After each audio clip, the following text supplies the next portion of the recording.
कि देश को किस तरह के सिविल सर्वेंट्स की जरूरत है। कैसा ब्यूरोक्रेट आपको होना चाहिए अगर आप सिविल सर्विस में जाते हैं। क्या आपको सोचना चाहिए अभी से अपने जीवन के बारे में। कुछ दिन पहले मैं श्रीराम कॉलेज में गया था तो वहां उन बच्चों की डिमांड थी कि थोड़ा सा स्टार्टअप के बारे में बोलिए। तो मेरी राय बड़ी स्पष्ट है। मैं पढ़ाता हूँ सिविल सर्विसेज के लिए, और जो बच्चे सिविल सर्वेंट बनना चाहते हैं मैं उनको हर तरह की मदद करता हूँ। पर मेरा ये मानना बिल्कुल नहीं है कि देश के हर बच्चे को सिविल सर्विस के बारे में सोचना चाहिए। ऐसा एकदम नहीं है। सिविल सर्विस के बारे में उन्हीं को सोचना चाहिए जिनका व्यक्तित्व सिविल सर्वेंट होने से बैच करता है। आज हम समझेंगे कैसा व्यक्तित्व आपका होना चाहिए।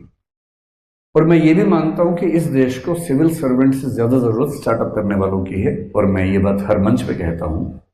यदि आप स्टार्टअप कर सकते हैं तो उससे अच्छा कुछ नहीं। आप सिविल सेवाओं में रह के भी स्टार्टअप कर सकते हैं, लेकिन वो स्टार्टअप फाइनेंशियल नहीं होगा, सोशल स्टार्टअप होगा। आप एक जिले के कलेक्टर होकर कुछ नई स्कीम स्टार्ट कर सकते हैं और उस जिले को नई रोशनी दिखा सकते हैं। ये स्टार्टअप कर सकते हैं। मणिपुर का एक आईएएस है जिसका नाम आर्मस्ट्रॉन्ग पेम या पामे बोलते हैं, PAME है। उसका मन था कि वो एक सड़क बनाए।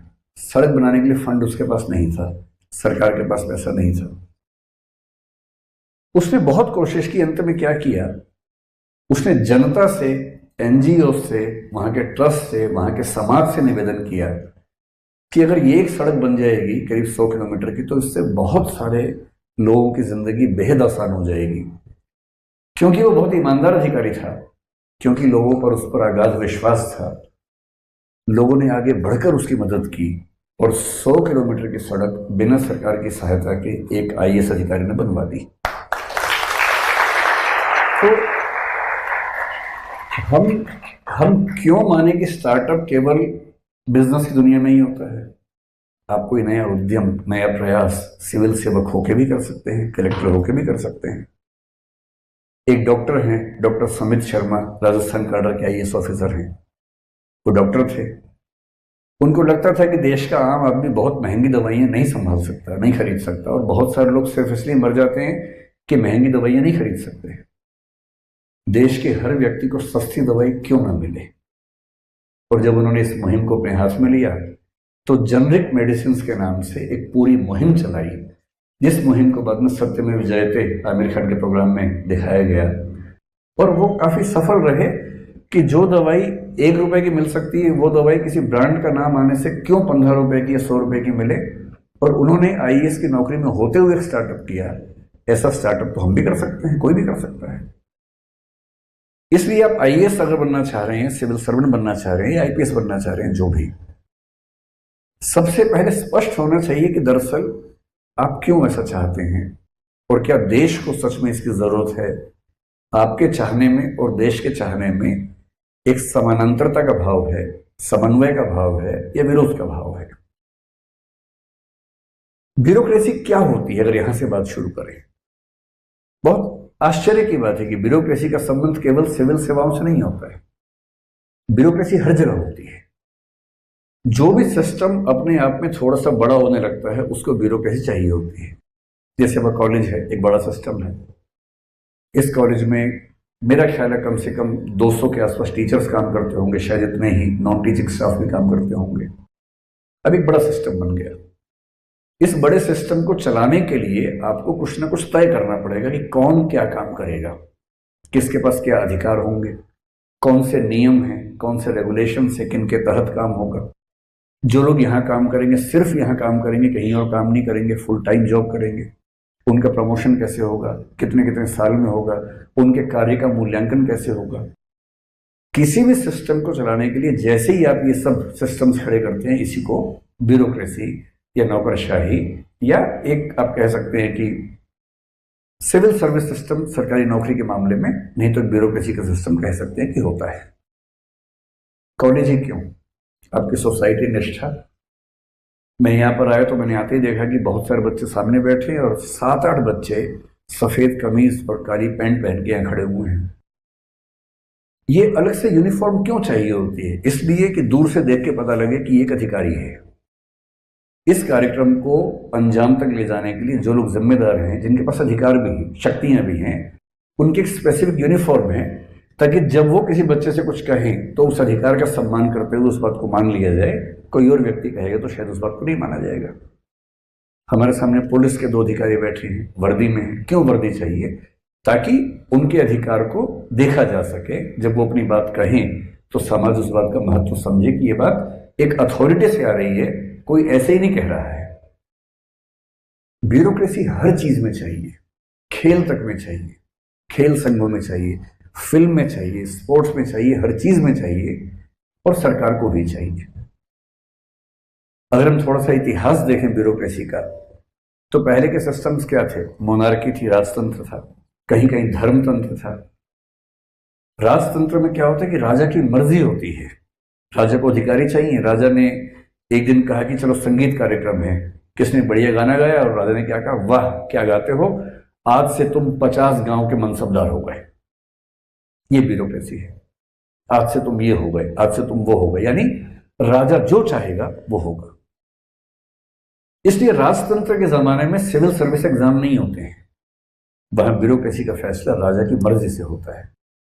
उसका किस पे दिल आ गया, किस पे दिमाग आ गया, वो व्यक्ति जिलाधीश हो जाएगा।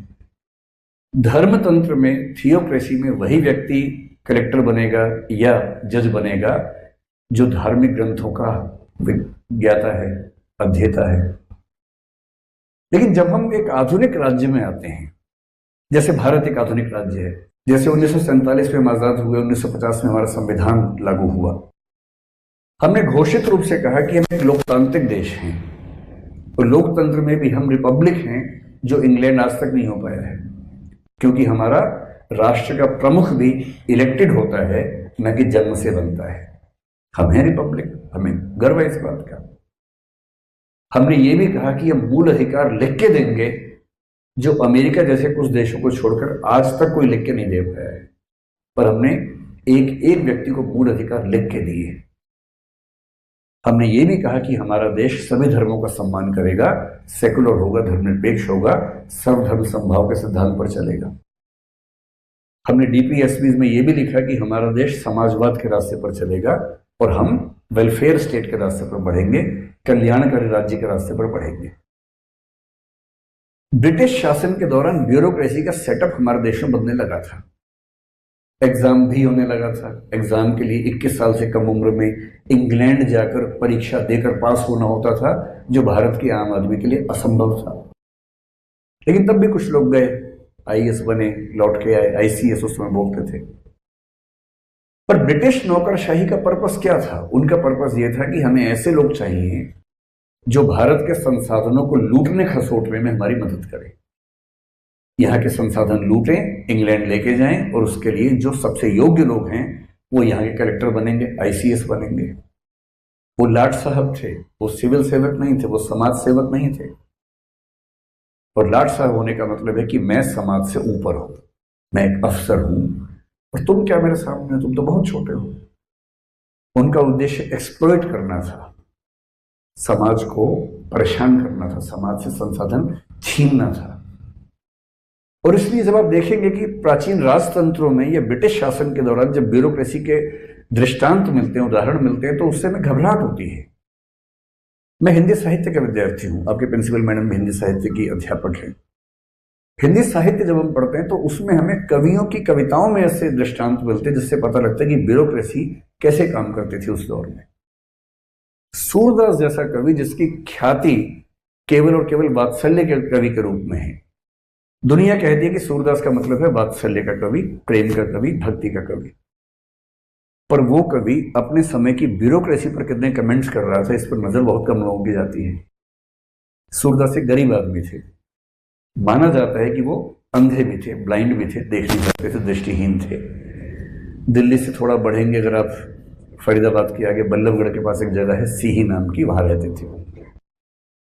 एक जिक्र मिलता है, और यह बात है 16वीं सेंचुरी की, संभवतः अकबर के शासन के समय की बात है, या अकबर के एकदम बाद की बात हो सकती है, उसी दौर की बात लगभग है। टैक्स होता था दस्तक। दस्तक एक टैक्स का नाम भी था, और टैक्स की वसूली के सिस्टम का नाम भी दस्तक था। सूरदास से टैक्स मांगा गया। उस गरीब आदमी के पास शायद उस साल फसल वसल नहीं हुई होगी, जो भी स्थिति होगी, वो टैक्स देने की हालत में नहीं थे। उसके बाद सरकार के कुछ लोग आए, जिसको आजकल हम बोलते हैं गस्टेड ऑफिसर, राजपत्रित अधिकारी। वो कौन होता है? जिसके पास एक स्टैंप होती है। पहले वो स्टैंप कहाँ होती थी? उंगली में होती थी, मुद्रा के रूप में होती थी। तो राजमुद्रित जो अधिकारी था, यानी कि जिसके हाथ में राजमुद्रा है, स्टेट की सील जिसकी अंगूठी में है, वो। और सूरदास एक कविता में चुपचाप लिख के सारा इतिहास बता के चले गए। वो कह रहे हैं कि मोहरिल, मोहरिल का मतलब मोहर वाला आदमी, जिसके हाथ में मोहर है। मोहरिल 5 साथ कर दीने तिनकी बड़ी विपरीती।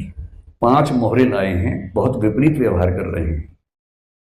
जिम्मे उनके मांगे मोतें, उनके जिम्मे है, उनकी जिम्मेदारी है कि मुझसे मांगे। यह तो बड़ी अनीति। 5-25 साथ अगवानी, 25 लोग और साथ में आए हैं। सब मेरी काज बिगाड़े, सबने मेरा काम बिगाड़ दिया, मेरे घर का सामान बाहर फेंक दिया। सूरदास की यह विनती, दस्तक कीजिए माफ। सूरदास विनती कर रहे हैं राजा से कि दस्तक माफ कर दीजिए। ऐसी ब्यूरोक्रेसी होती है उस शासन में जहां पर शासन का उद्देश्य जनता का कल्याण नहीं होता, बल्कि जनता से लूटना होता है, खसोटना होता है। और तब हमें लगता है कि राज्य को कल्याणकारी होना चाहिए, वंचित वर्गों के पक्ष में होना चाहिए, और वैसा ही ब्यूरोक्रेसी को भी होना चाहिए। इसलिए जब हम आजाद हुए तो हमने संविधान लिखते हुए तय किया कि हम एक वेलफेयर स्टेट बनेंगे। वेलफेयर स्टेट का कंसेप्ट कहते हैं कि जेएस मिल के विचारों से आना शुरू हुआ। जब 1848 में यूरोप में कुछ क्रांतियां हुई तो जेएस मिल का हृदय परिवर्तन बहुत तेजी से हुआ उस समय, और जेएस मिल तुरंत नकारात्मक उदारवाद से फिसलकर सकारात्मक उदारवाद की ओर बढ़े, या जो ट्रेडिशनल लिबरलिज्म था वहां से हटकर वो मॉडर्न लिबरलिज्म की ओर आए और एक किताब लिखी principles of political economy.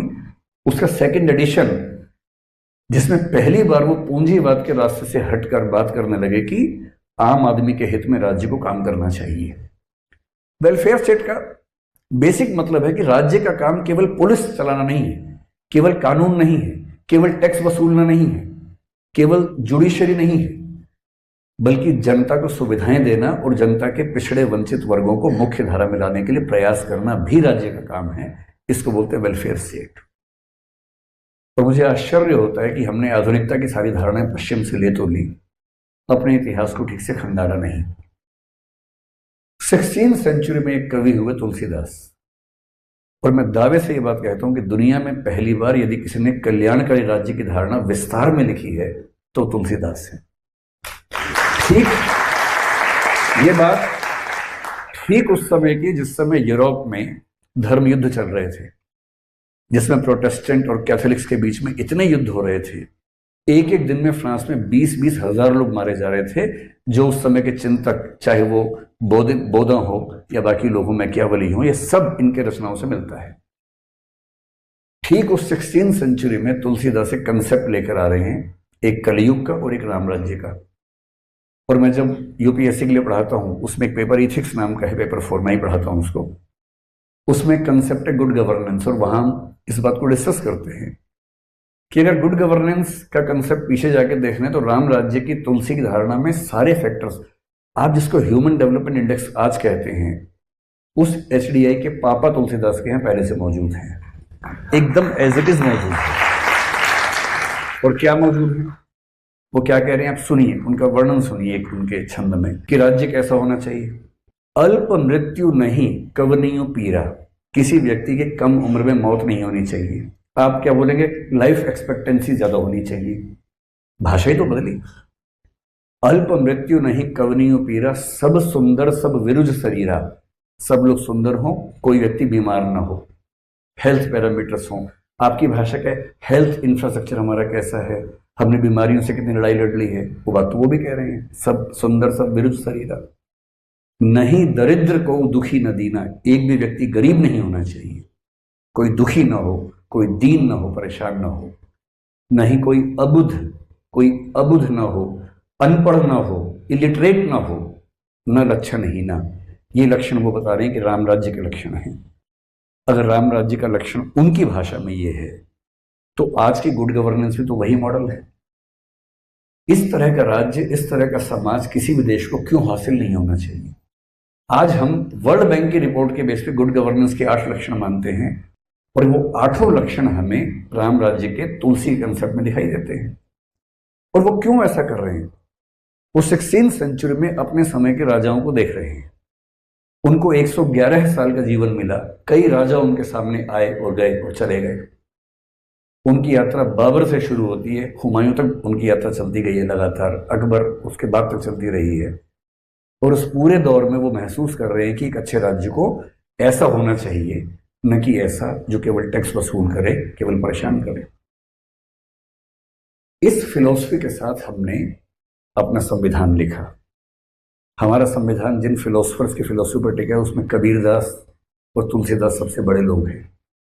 Kabirdas से हमने सीखा कि कैसे हमें समानता की बात करनी है, जाति व्यवस्था समाप्त करनी है, हर धर्म के व्यक्तियों को एक समान महत्व देना है। तुलसीदास से हमने गुड गवर्नेंस के फार्मूले सीखे, समन्वय की चेतना सीखी।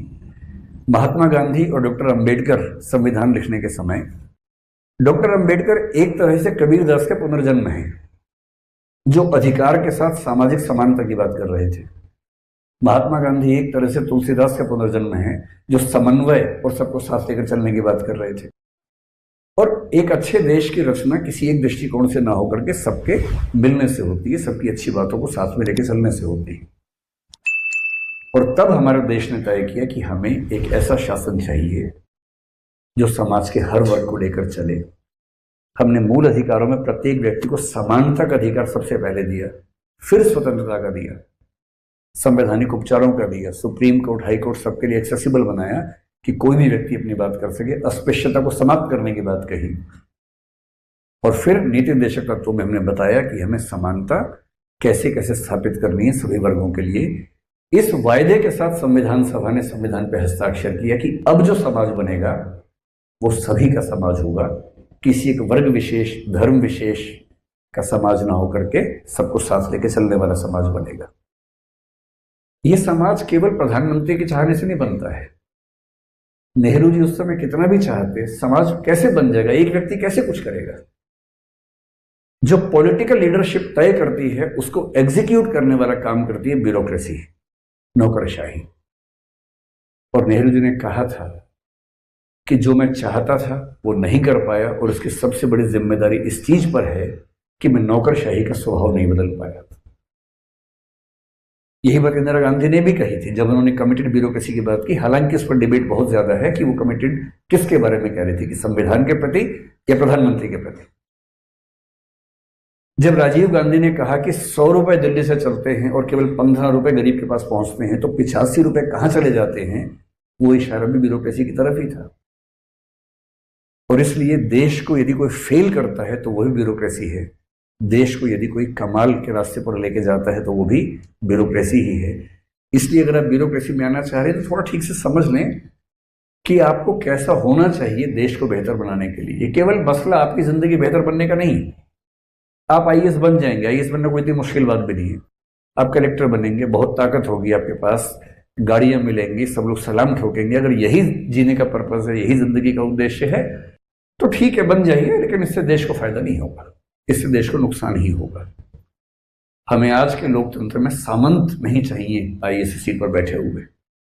हमें आज के लोकतंत्र में वो लोग चाहिए जो देश को आगे ले जाने का ख्वाब देखते हैं और उनको ये पता हो कि देश को आगे कैसे लेके जा सकते हैं। जब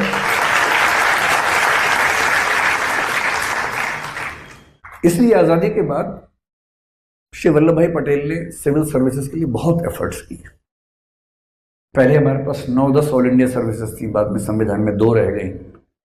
और सिविल सर्विसेज के मामले में जिस व्यक्ति की भूमिका सबसे बड़ी हमारे देश के इतिहास में रही, आधुनिक इतिहास में, वो वल्लभ भाई पटेल हैं। और उन्हीं के मतलब प्रशंसा में सिविल सर्विस डे मनाने की परंपरा भी हम लेके आए।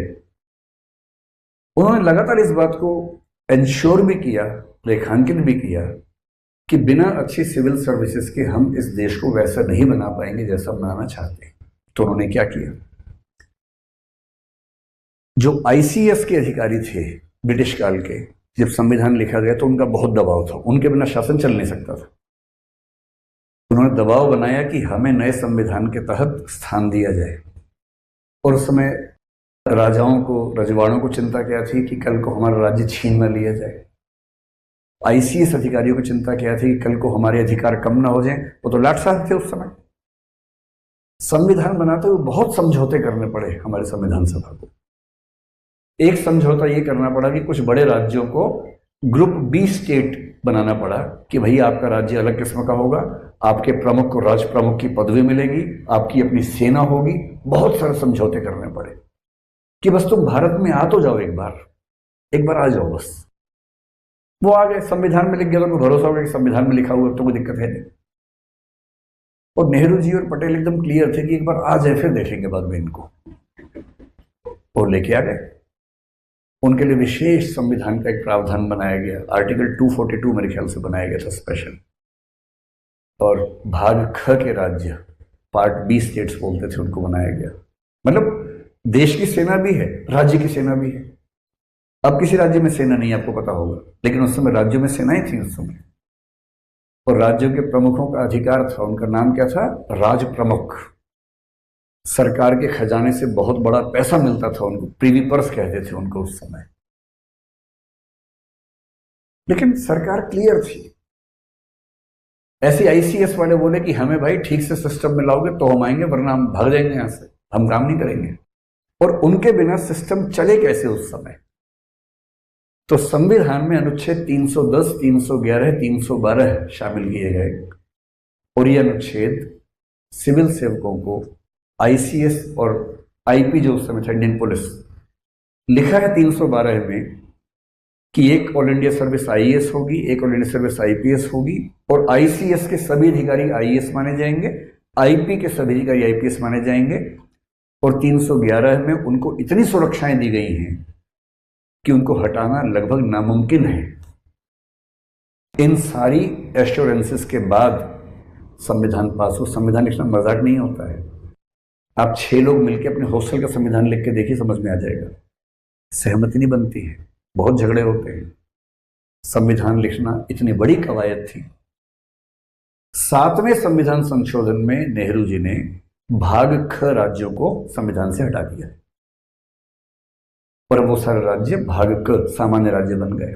खूब चिल्लाए राजा रजवाड़े, पर वो तो तय था, एक लोकतंत्र में राजा क्यों चलेंगे, उन्हें खत्म होना ही पड़ेगा। समय जब बदलता है तो समय बदलने के साथ चीजें बदलती हैं, बदलनी चाहिए। आगे चलकर इंदिरा गांधी ने प्रीवी पर्स को भी हटा दिया संविधान संशोधन करके, सब बराबर हो गए। आईसीएस के मामले में सरकार कुछ खास कर नहीं पाई। और वो आईसीएस जो लाट साहब थे, भाई गाड़ी में चल रहे हैं, 25-30 गाड़ियां चल रही हैं लाल बत्ती वाली, टाई टाई टाई करते हुए। आईसीएस गांव जाएगा? लाट साहब है, गांव का आदमी आएगा आईसीएस के पास? आईसीएस क्यों गांव जाएगा? और उस समय का आईसीएस जब जिला संभालता था, ध्यान रखना है, उस समय के जिले आज के छोटे राज्यों के बराबर साइज के थे, बहुत बड़े जिले हुआ करते थे। और जिले के प्रमुख के पास जिला जज का काम भी होता था। वो केवल एडमिनिस्ट्रेटिव हेड नहीं था, वो जुडिशियल हेड भी था। सारी पावर्स एक व्यक्ति में, आईसीएस। और वो लाट साहब, उस लाट साहब से प्रधानमंत्री और मुख्यमंत्री कह रहे हैं कि आम आदमी की सहायता करो भाई। वो आम आदमी के मोहल्ले में जाने के मूड में नहीं। वो कहते हैं कि मोहल्ले को यहां बुलाओ बात करने के लिए, वो जाने को तैयार नहीं है। तो कैसे एक ऐसा देश जो आम आदमी को साथ लेके चलना चाह रहा है, कैसे इस आईसीएस के माध्यम से आगे बढ़ेगा? और इसलिए उस दौर के बहुत सारे कवियों ने इन सिविल सर्वेंट्स के बारे में खूब खराब खराब लिखा है। एक कवि मुक्तिबोध नाम के हुए, शायद आपने नाम सुना होगा। मुक्तिबोध ने कविता लिखी अंधेरे में, जिसका मतलब है कि देश अंधेरे में डूबा हुआ है। और उसमें ऐसा लगता है कि सिविल सेवकों के बारे में लिख रहे हैं। एक शब्द होता है उदरंभरी, जिसका मतलब है पेट भर गया है। और वो क्या लिख रहे हैं? उदरंभरी बन अनात्म बन गए, पेट भर गया तो आत्माहीन हो गए। भूतों की शादी में कनात से तन गए, किसी व्यभिचारी के बन गए बिस्तर। बहुत बहुत ज्यादा लिया, दिया बहुत बहुत कम, मर गया देश, अरे जीवित रह गए तुम। ये नाराजगी है उस कवि की जो सिविल सेवकों के व्यवहार से बहुत परेशान है। ये स्पेसिफिकली सिविल सेवक के बारे में नहीं है, लेकिन इसको पढ़ के लगता है कि वो उस समय के सिविल सेवकों को भी कह रहे हैं। और एक दूसरा कवि तो इतना नाराज है, अदम गोंडवी साहब तो इतने नाराज हैं उस समय के शासकों से, वो तो मुख्यमंत्री से, प्रधानमंत्री से, ब्यूरोक्रेट से, कलेक्टर से, सबसे नाराज रहते थे और कह रहे कि तुमने समाज को देखा है कभी कि समाज कैसा होता है? कलेक्टर की हवेली में बैठ के तुम समाज देखना चाह रहे हो, एक बार मेरे साथ निकलो, देखो कि अनुसूचित जाति के लोग कहाँ रहते हैं, उनकी जिंदगी कैसी है, उनका मोहल्ला देख तो लो भाई। आइए महसूस करिए जिंदगी के ताप को, मैं चमारों की गली में ले चलूंगा आपको, चलो मेरे साथ, चलो तो सही। तुम लाट साहब बने बने महल में बैठे बैठे शासन चलाओगे, आम आदमी का घर भी नहीं देखोगे, मोहल्ला भी नहीं देखोगे और कहोगे कि सारे जहां से अच्छा हिंदुस्तान हमारा। अरे भाई कुछ काम तो करो, आम आदमी से मिल तो लो, देख तो लो। और उस समय के कलेक्टर क्या करते थे, आईएएस अधिकारी बहुत सारे, फाइलों में अच्छी अच्छी बातें, यहां गए बांध बन गया है जो बना ही नहीं, खेतों में हरियाली है जो है ही नहीं, सब फाइलों में चल रहा है। और इसी पर व्यंग्य करते हुए अदम ने फिर लिखा, तुम्हारी फाइलों में गांव का मौसम गुलाबी है, मगर ये आंकड़े झूठे हैं, ये दावा किताबी है, ये सच नहीं है। और अगर तुम फाइलों वाले सिविल सर्वेंट हो ना, तुम्हारी फाइलों में कुछ भी लिखा हो, उन फाइलों से देश नहीं सुधरता है, समाज नहीं सुधरता है। इसलिए हमें वो सिविल सेवक चाहिए जो आम आदमी के पास जा सकते हो, जिनमें कंपैशन हो, करुणा हो, संवेदना हो, समाज के वंचित वर्गों को मुख्य धारा में लाने के लिए कमिटमेंट का भाव हो, डेडिकेशन का भाव हो। अगर आप वैसे सिविल सर्वेंट हो सकते हैं तो सिविल सर्वेंट होने का मजा है, वरना तो सत्ता के भूखे लोग हजारों लाखों दुनिया में हैं ही, एक आप या एक मैं भी हो जाएंगे तो उससे क्या फर्क पड़ेगा। बहुत लंबी बात हो गई, पूरी बात को समअप करता हूं 4-5 वाक्यों में। अगर आप सिविल सेवा में जाना चाहते हैं, अपने अंदर 4-5 चीजें देख लीजिए हैं, या पढ़ने में अच्छे होंगे तो ही जाएंगे, वो तो है ही, मैं उसकी बात नहीं कर रहा हूं, वो तो होना ही चाहिए। सबसे पहली चीज ये है कि आप कंपैशनेट हों, करुणा से भरे हों, सहिष्णु हों, टॉलरेंट हों, आपके अंदर वंचित वर्गों को देखकर संवेदना का भाव आता हो, आप उनकी सहायता करना चाहते हो, आप उनको मुख्य धारा में लाना चाहते हो, सोशल जस्टिस के विचार से आपकी सहमति बनती हो, तो आप अच्छे सिविल सेवक बन पाएंगे। ये पहली बात है। अगर आप तकनीक के मित्र हैं तो आज के ज़माने में अच्छा सिविल सेवक बनने की संभावना बहुत प्रबल हो जाती है, क्योंकि एक तकनीक वो हजारों काम कर देगी जो लोग नहीं कर पाते। आप चैट जीपीटी की मदद से कितनी सारी फाइलों में नोट इन ड्राफ्टिंग का काम कर लेंगे भविष्य में, जो करने के लिए हजारों व्यक्ति चाहिए। अनुवाद का सारा काम आजकल ऑनलाइन हो जाता है हमारे पास। वो सारे काम जो मनुष्य करता है कम समय, मतलब ज़्यादा समय लेता है, क्वालिटी में भी कमी होती है, ऐसी बहुत सारी चीज़ तकनीक से हो जाती है, बशर्ते आप तकनीक को लेकर सहज हो और आप प्रशासन में उसका अच्छा उपयोग कर सकते हो। दूसरी चीज़ ये है। तीसरा, सिविल सेवक बनना मौज का मामला नहीं है, मजाक नहीं है। एक अच्छे सिविल सेवक को 40 की उम्र तक आमतौर पर बीपी और शुगर हो जाता है, अगर वो अच्छा सिविल सेवक है और उसके अंदर इमोशनल इंटेलिजेंस बहुत ज्यादा नहीं है। इतना स्ट्रेस झेलना पड़ता है, इतने तरह के दबाव, विधायक का, सांसद का, मंत्री का, पता नहीं क्या क्या दबाव आएंगे, मीडिया के दबाव आएंगे, गुंडों के दबाव आएंगे, इंडस्ट्रियलिस्ट के दबाव आएंगे, ठेकेदारों के दबाव आएंगे। और वो दबाव केवल छोटे मोटे दबाव नहीं होते हैं, उसमें दबाव में हत्याओं के दबाव भी आ सकते हैं। अगर इन सब दबावों को नहीं झेल पाते हैं, उतना साहस नहीं है, फोर्टिट्यूड नहीं है, संघर्ष करने की क्षमता नहीं है, पेशेंस नहीं है, परसिस्टेंस नहीं है, तो सिविल सेवक आसान रास्ता नहीं। तब उससे बेहतर है कि हम किसी निजी उद्यम में जाएं, किसी और नौकरी में चले जाएं। सिविल सेवक बनने के लिए नहीं कह रहा हूं, अच्छे सिविल सेवक की बात कर रहा हूं। अच्छा सिविल सेवक बनना है और आप चाहते हैं कि जिस दिन आपका ट्रांसफर हो तो जनता सड़कों पर खड़ी हो जाए, तो उसके लिए सब करना पड़ेगा। चौथी बात है objectivity. Objectivity, neutrality, impartiality, non partisanship. किसी पार्टी या समुदाय विशेष का सिविल सेवक नहीं बनना है, देश का सिविल सेवक बनना है। ये चौथी बात ध्यान रखनी है। और पांचवी बात तो सबसे बेसिक है, वो ईमानदारी है, इंटीग्रिटी है, प्रोबिटी है। यानी आपको कोई विभाग दिया गया है तो सरकार निश्चिंत हो कि इस व्यक्ति के होते हुए कुछ गलत नहीं हो सकता, और ऐसे सिविल सेवक होते हैं। मैं केवल एक आखिरी एग्जांपल के बाद समाप्त करता हूं।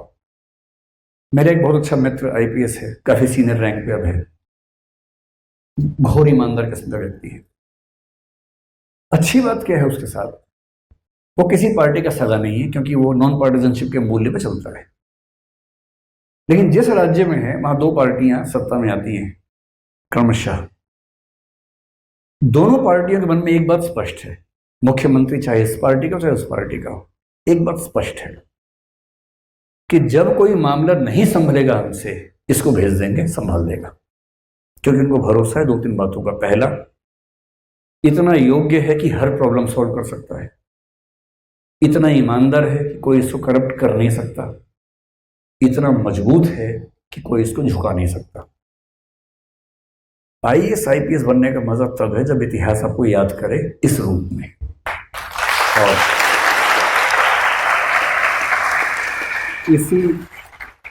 इसी के साथ मैं अपनी बात को विराम देता हूं। मुझे पता नहीं कितना समय हो गया, उम्मीद है कि जितना था उससे ज्यादा मैंने समय नहीं लिया होगा। ठीक है सर, मेरा क्वेश्चन ब्यूरोक्रेसी पे है। सर, जैसे कि ब्यूरोक्रेट्स होते हैं, उनको इतना निचोड़ने के बाद बनाया जाता है ब्यूरोक्रेट्स।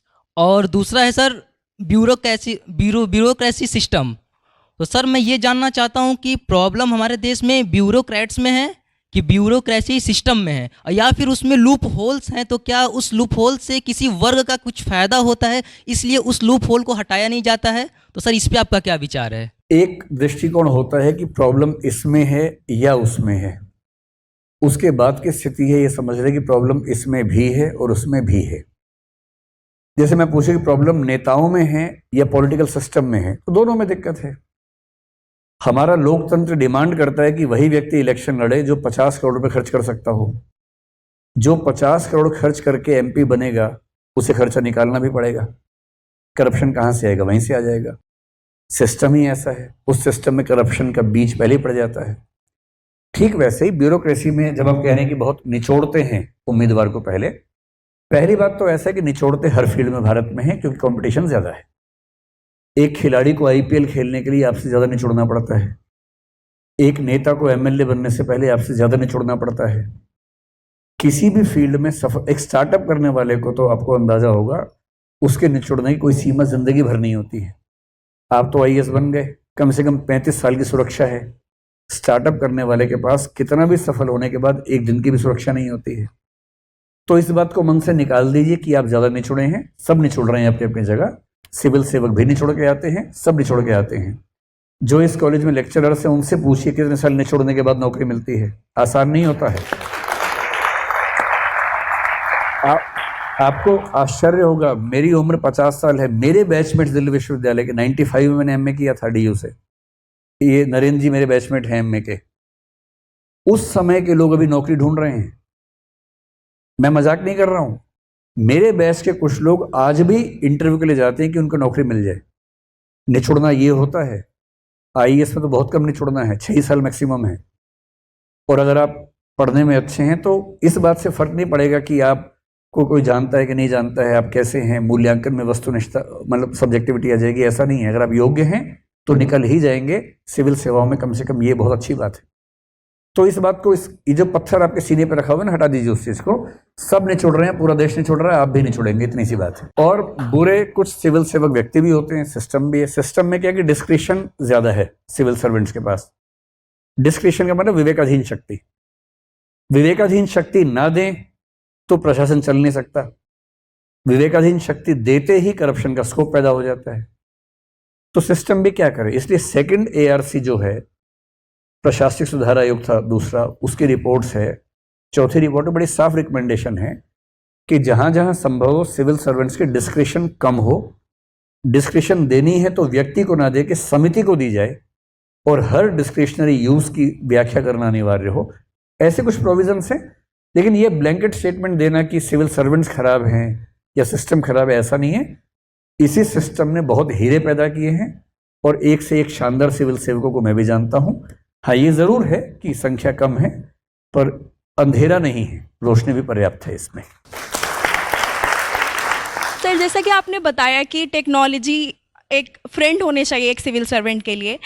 तो मैं ये पूछना चाहती हूँ, जैसे मैं बोधगया बिहार से बिलोंग करती हूँ, तो जो लोग पिछले वर्ग से, जैसे वहाँ पे बहुत ज़्यादा अवेयरनेस नहीं है, वहाँ पे लोग भी बहुत चाहते हैं कि सिविल सर्वेंट बने, तो एक बैरियर क्रिएट हो जाता है। उन्हें टेक्नोलॉजी से बहुत ज़्यादा वैसे कनेक्शन नहीं है, वो बहुत ज़्यादा चीज़ों को जानते नहीं हैं। जैसे मैं खुद अपनी बात करूँ तो मैं जब नई नई दिल्ली में आई थी तो मुझे बहुत ज़्यादा चीज़ों के बारे में पता नहीं था। जैसे मुझे ऊबर वगैरह लाइक कैसे करते नहीं आता, हालांकि अब मुझे ये चीज़ें आती है, पर जब मैं अपने गांव जाती हूँ, मैं घर जाती हूँ, तो मुझे लगता है ये सारी चीज़ें उन्हें पता होनी चाहिए। क्यों नहीं है पता?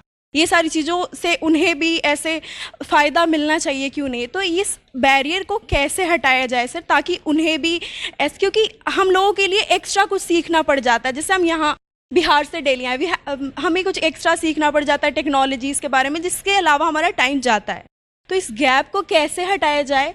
उसमें सारी जिम्मेदारी आपकी और मेरी छोड़ना है। समय और समाज खुद भी तो करेगा। जैसे आप बिहार से दिल्ली आई, ऊबर नहीं आता था, अब आपको आ गया। मुझे अभी तक नहीं आता क्योंकि ज़रूरत नहीं पड़ी कभी। जिस दिन ज़रूरत पड़ेगी मैं ऊबर सीख लूँगा, 1 मिनट में ऊबर सीखना कौन सी बड़ी बात है। तो आपके गांव के लोग जिस दिन दिल्ली आएंगे 3 दिन में सीख जाएंगे ऊबर, मेट्रो पहले दिन सीख जाएंगे। थोड़ा दिक्कत होती है, आप एयरपोर्ट पे जाएंगे, जो सीढ़ियाँ अपने आप चलती हैं, पहली बार चढ़ने में बड़ा घबराहट होती है। कई लोग वहाँ खड़े हो जाते हैं साइड में जाके, काफ़ी देर देखते सब कुछ जाते हुए, कैसे चढ़ा कैसे चढ़ा।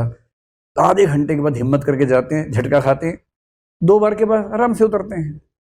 तो तकनीक की अच्छी बात क्या है कि कोई भी इसको सीख सकता है समय के साथ, लेकिन गाँव में ऊबर नहीं चाहिए।